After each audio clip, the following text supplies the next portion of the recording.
নমস্কার, আমি কৃষ্ণা। আমি আবার একটা নতুন ব্লগ নিয়ে এলাম আপনাদের সাথে শেয়ার করতে। আপনারা কেমন আছেন অবশ্যই কমেন্টে জানাবেন। চলো ব্লগটা শুরু করি। প্রথমেই বলি ব্লগের যে আমার ব্লগটা যদি ভালো লাগে অবশ্যই আমার পাশে থাকবেন, সাবস্ক্রাইব করে দেবেন একটা, তাহলে আমি আরও ভালো ভালো ব্লগ দেওয়ার চেষ্টা করব। দিনটা ছিল রবিবার, একদমই কোনো কিছু প্ল্যান ছিল না, হঠাৎই প্ল্যান হয়েছে। আমার মেয়ে বায়না করছিল, ওর পাপা ঘরে থাকলেই দেখলেই ওর পাপার সাথে ঘুরতে যাওয়ার ইচ্ছে হয়। না, তোকে যেতে হবে না। ভূ করে কোথায় যাবি? ভূ করে কোথায় যাবি? ম্যাগির মতো চুল হয়েছে, এই যে ম্যাগির চুল, ম্যাগি না ম্যাগি।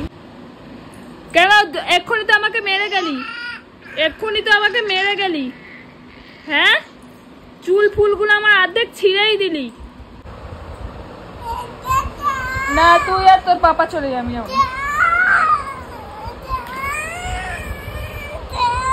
ফাইনালি রেডি হয়ে বেরিয়ে পড়লাম। মেয়ে ঘুরতে চেয়েছে আর পাপা নিয়ে যাবে না, এরম হয়। যাওয়ার ছিল হচ্ছে এই জায়গাটার নামটা না আমার ঠিক জানি না, আমার খেয়াল নেই। রাশিয়ান টি নামে হাওড়ায় খ্যাত এই জায়গাটা। এর আগেও আমরা দুবার এসেছি, বাট ঘুরে চলে গেছি। প্রায় টাইমে দোকানটা বন্ধ থাকে, কবে খোলে আর কবে বন্ধ থাকে বোঝাই মুশকিল।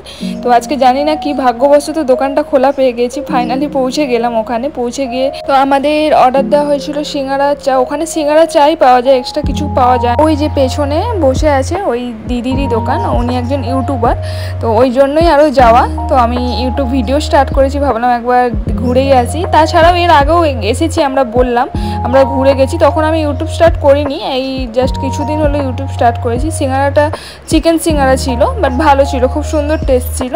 তারপর আমি বসেছিলাম গাড়িতে আমার মেয়েকে নিয়ে, ওখানে বড্ড ভিড় বলে।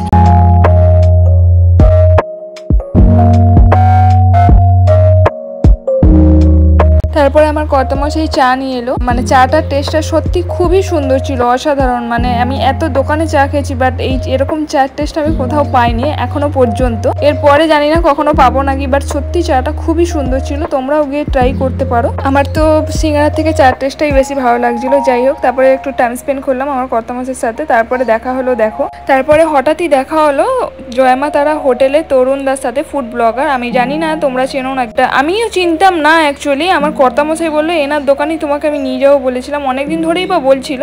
তো ওখান থেকে ওনার সাথে কথাবার্তা বলে বেরিয়ে আসার পর আমরা একটু এই দোকানটায় এসেছিলাম ফার্নিচারের। আমার একটা না সিংহাসন নেওয়ার খুব ইচ্ছে, এরকম টাইপের সাদা টাইপের। তারপরে ওখান থেকে দেখা হয়ে আমি অনলাইনে দেখেছি, অনলাইনের দাম আর দোকানের দাম আমি দেখার জন্যই গেছিলাম ওখানে। তো আমার মনে হয় দোকান থেকেই কেনা বেটার। দোকানের দামটা আমার মতে মনে হলো কমই, জানি না যার যেটা পছন্দ। তো ফেরার সময় আমরা চাউমিন এনেছিলাম রাতে খাওয়ার জন্য। আজকের ব্লগটা এখানেই শেষ করছি। যদি ব্লগটা ভালো লাগে অবশ্যই সাবস্ক্রাইব করে দিও। বাই।